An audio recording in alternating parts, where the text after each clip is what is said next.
Howdy, fellas and fellows. Welcome back to the channel. So, good old Richie boy is a little more threatening. Not on this video, but now he's gonna start parodies everybody and acting like it matters. He won't get nowhere with them, so. Don't forget, goddammit, Austin. He's even gonna put in the title parody.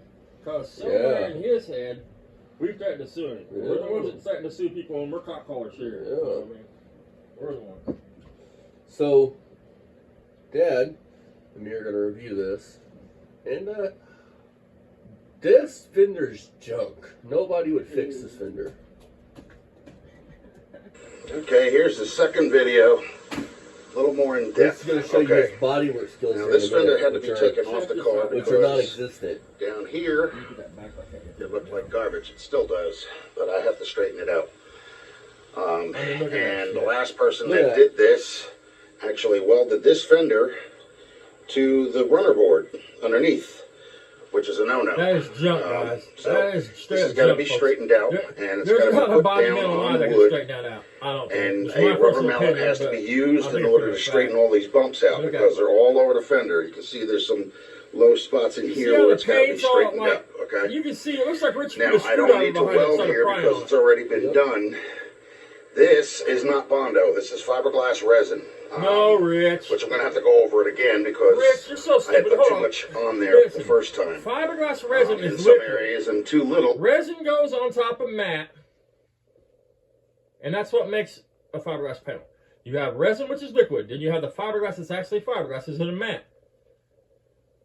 Resin goes on the mat, bud. You're talking about that's like you're wanting to call it kitty hair or something. What you'd call that?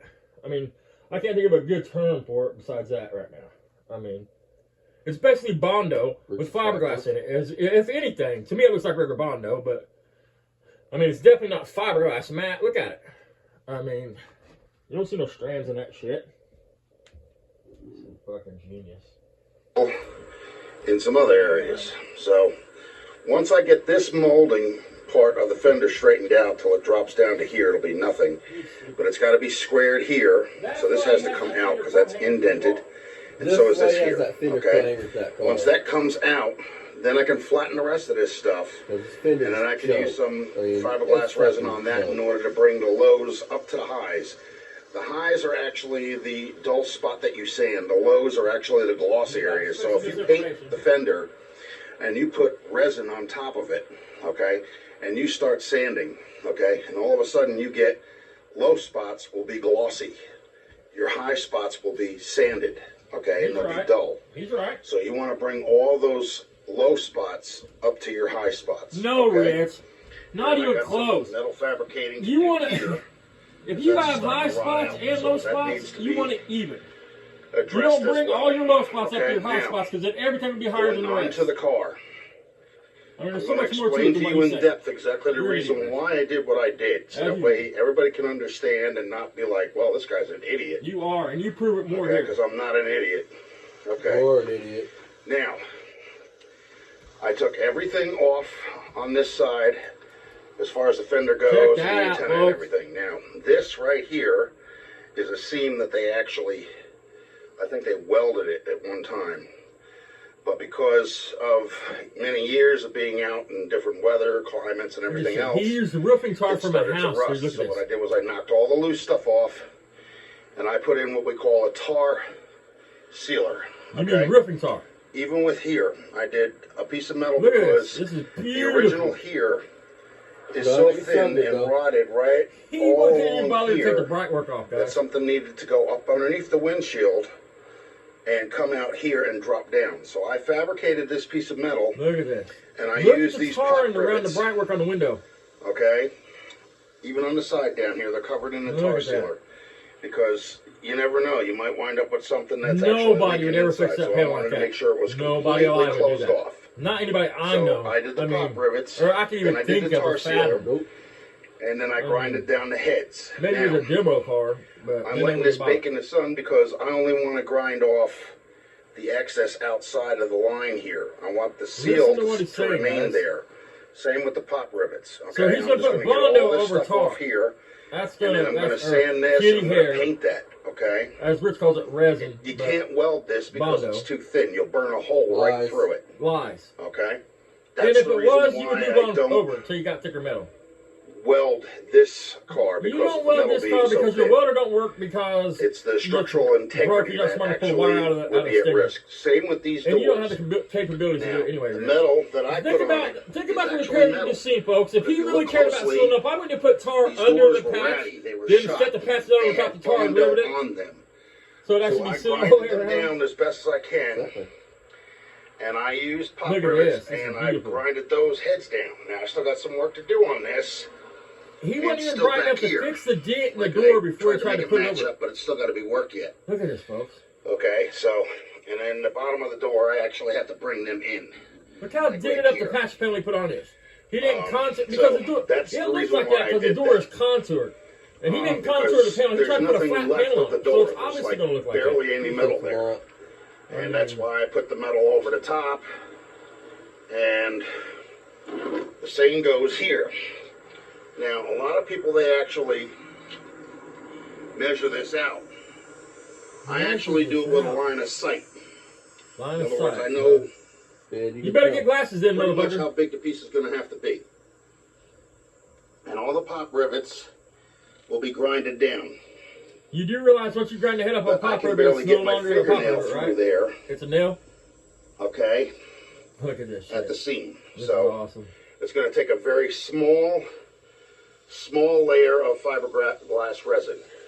And the same goes back here. Full of shit on that. You know why the doors look like they do? Because if you had a lip like that and he was going to put Bondo on it, look at my earlier that's what he means. He's not using fiberglass, folks. You'll see that they were gone. And he's definitely not using resin. And in order to fabricate he might be using some kind of these Bondo with fiberglass like in it. The originals is not. You would have to come up 6 inches on that door with Bondo. That's why I'm doing towards this the top the way I'm doing to it. make that look smooth and the structural integrity of the doors is at risk, and right now I don't have the money to go and buy as well.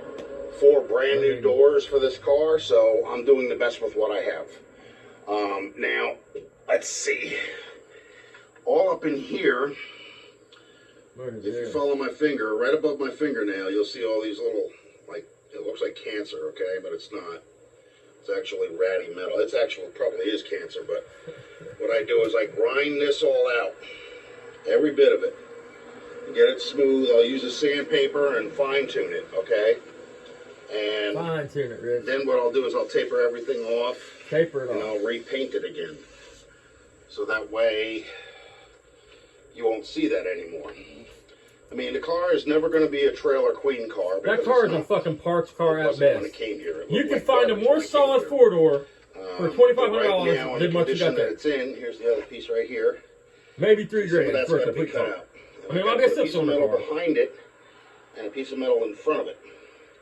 Keep in mind what it's saying. And then I have to pop rivet them together, so I have to be like underneath the car. He said he has to sandwich that quarter panel, dude. Nobody would ever do that. Even if they was going to pop rivet, they would do that. The rotted stuff has to be cut out, because if you keep don't in mind, cut he said it the rotted stuff has to be cut out. It's just going to progressively get worse. Rich's own words. And like I said, with this here, I don't have any more problems. I was up underneath the car, inside. Watch this. Underneath the dash. Remember, the rot has to be cut out or it spreads. Getting in. And that's true. You may not even be able to see this. That's how dark it is, but... Damn, Rich. Contradiction from hell. Look, you didn't cut out no fucking rust. Everything. Look. But it has to be cut out. Okay. Fucking idiot. And that's... You're a poser, Rich. I do things. You can't even follow your own advice, Rich. You have to use your imagination if you don't have a lot of money. That's pretty much all I can tell you as far as that goes. There's some popular YouTube channels and they don't do it comes natural. If you think you could do something with it, go for it. If you don't mess with it. This car also needs, it's a basket case. It was a basket case when I got it here. It needs head gaskets on both sides. And it needs the second piston on this side. For those who don't know, basket case literally means that exact term. That means, like, if you buy something, it's a basket. It comes in parts. The parts come in baskets. It's a basket case. That's what that means. That car was complete when he got it. Yep. The car ran when he got it. He's talking about them doors and shit was wasted. You could go back and look at his videos. I mean, they didn't look that wasted to me. I mean, I haven't paid a lot of attention, but I'm going to. I'm going to go back and look. Just so if I'm talking out of my ass here, I can apologize. But I think he made so much more out of it than what it had to be. The car was not a basket case, Rich. Quit calling it a basket case. It was complete. Complete. It was missing trim. That don't make it a basket case. If it didn't have the motor Got to be trim in replaced. there, doors The on top it. of the piston, which is still sitting right here, all right, broke in 3 different places, but it separated from the bottom. Now everybody was telling me, oh well, you know, you're gonna have scarred cylinder walls. There's no scars in there at all. The connecting rod is still connected to the bottom part of the piston. Okay, so all I got to do now is literally drop the oil pan, disconnect the connecting rod from the cap, okay, and then take the bearings out and push the push rod through, no, the connecting rod, I'm sorry. Push the connecting rod with the piston part still attached to it up through the cylinder, pull it out. Disconnect the connecting rod and put the new one I love those cylinders, dude. They look and have it pressed. awesome, dude. Then I have to get a sleeve that covers up the piston on the outside, which will actually compress the rings. And you're going to push that into the cylinder wall, okay? And you have to go underneath in order to make sure it's going back on the crank and make sure that the bearings and the cap are back on. This also needs a timing chain, and just because it's already taken apart, I'm going to do everything on it. It's going to need a timing chain, set of gears. I'm going to need an engine mount bushing, which I should be able to find pretty easy. I don't think there'll be a problem there. Head gaskets, intake manifold gaskets, exhaust manifold gaskets, and the rest of the sludge has got to be cleaned out of here. I took the oil pan, not the oil pan, the oil filter sleeve off. There's no oil filter cartridge in there right now. It's just on there because I don't want dirt up in the engine. And the oil pan's not disconnected because I have 2 days that were nothing but total downpour here. So it didn't make sense to go out there and drop the oil pan only to have to be up underneath it and cover it back up again. I want to do it when I don't have any problems with the weather. Like today, I got a lot of things done, and there's still a lot of things that do have to be done. So, but I understand what the guy was saying. Better explanation of what I'm doing and why I'm doing it this way. Well, like I said, the car was never trailer clean when I got it. It looked like somebody parked it since 1976, and actually I think they did because that's the last inspection sticker on it. Okay. The car was not even close to its original color. Right now it's turquoise, but it's not that far off from the original green that it was. Well, actually it is different now that you're looking at it, but you know, it's close enough where I can get away with it. The top was not originally white. It was actually blue and green. What they call surf green, if you can see right there. That's the original color. Okay, so it was actually surf green and I forget what type the other one was, Highland green. You can't go to the store and have it mixed. It was 2 greens. And then, you know, I got to do some grinding on the bumpers because the chrome is coming up off of this. And, you know, like I said, I'm a poor man. I don't have a very vast amount of cash to go and spend on things that I can't afford. So I have to watch my money and watch what I'm spending it on. So anyway, I hope this was helpful. I bet he goes and buys Rust-Oleum chrome style paint, like silver paint, and sprays all his chrome shit. Chrome can, you know it. Now, Dad, you want to come here for a minute? I'm right here. What's up? You want to show the people what Rich's car looked like when it first started? Because I pulled up Rich's Facebook and I have a perfect side view of that side of the car, and the doors don't look horrible. That's what I mean. He says it's a basket case. It's complete as fuck. I mean. So, here, you can show them the first picture, which is the car. That. These are the doors that he's talking about are so far gone and rotted out. That's the car. I'll zoom in, bring it up, Up, sorry. over. There you go. That's what he's telling you, that there's no structural integrity left. I mean, you can't weld it in. The doors are gone. Blah, blah, blah, blah, blah, blah, blah, blah. No, hand me the phone. Does that look like a basket case? Anybody knows what a basket case is? Yeah. Let's zoom in on the doors. Same principle. Here you go. All right, I'll give it a shot. Right there. He's nuts. He didn't have to do any of that shit, dude. I mean, he's insane. Look at the doors yourself. I mean, they got a little rot in the bottom of them, dude. A little rot in the bottom of the doors. Yeah, the back door's worse than the front. Keep in mind, though, folks, he went, let's see if I can do this. He put a patch panel. You're not even showing that. You're showing. Right there. He put a patch panel clear up to here. I mean, That's stupid when it comes to videos. I'm stupid, period. I mean, I don't claim to be a smart person. I mean, and I hate electronics.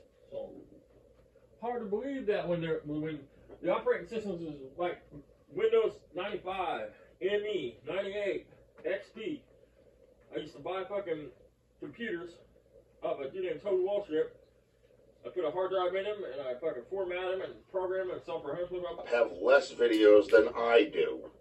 I have 374 videos, and this will make it 375. I have been on YouTube since 2006, January 27th, which is a year after YouTube began. And yet I only have 177 subscribers. Hey, Rich, that's nothing to do with that. You got to be likable enough. And it takes time. It takes hard work and dedication to get anywhere in life. And I mean, you're a joke. It's more than that, man. I mean, Rich, you come out like you're know what you're talking about. This is how you do it, and then people see that and they're like, what? This dude's insane. He's hacking this shit together. People don't like that, dude. I mean, like I said, if you just be honest and be like, I'm just gonna fuck this up and do the best I can do. That's it. Don't nobody else do it like this. I mean, you would go a lot further. I've been doing this for 4 years, dude, and I can say this, dude. I am just now starting to gain traction and get my feet up on this. It took me 4 years of hard, dedicated work. I mean, I don't think it matters how hard Rich works. I mean, it's the content you put out and the work that you do. I mean, Subscribers. Why is this, YouTube? You're a joke. You're a fucking loser. Are you playing favoritism against people? You're 55 years old and you've never done at this anything in your point, life. I should already have been making monetary money from you guys sad. For producing content, for which I am not. And that's not right. As far as my videos are concerned, I've been told by a lot of people that YouTube gets a lot more display of your videos out if you do shorts. Well, apparently that's not the case. And I have over 61,595 views. And my oldest video is literally marked 13 years ago. So there's no way of lying your way out of that one. Exactly. I think you guys need to start getting with the program and start giving to the people that have actually given to you all along. I mean, in a minute Instead he's going to make a great claim. He's going to say, YouTube making money on my channel. How is YouTube making anything off your channel? They don't have no commercials on your shit. You don't play fair, and that's not right. Exactly. I'm making no money off of you, done. This is Rich220 signing off, YouTube. Thanks for screwing me over. And everybody else, please like and subscribe. Ring the bell for post notifications. And leave a comment down below so that way YouTube can get more money off of my content. Well, I don't get nothing. Alright? Very good. Bye. I mean, the only way YouTube would make anything off his videos is if it was monetized and he was liked and they could put commercials on your shit and get paid for it. You guys, I'm going to end it here. We're going to be right back. I'm going to review Mako's video because they captured Rich's live today. Because I was busy doing those other things. So, we're going to review their live. And Rich talks about a bunch of bullshit, and we're just going to get into it. Again, go check out Mako, Fast Thing, Lipstick Route, Still Scrapper Kingdom, The Retro Russian, J-Line Clover X2996. Check him out. Check out everybody. See you guys here in a little bit. Well, here in about 5 seconds when I get back on here. Because Rich spouts a bunch of bullshit about our video last night because he don't know how to fucking paint.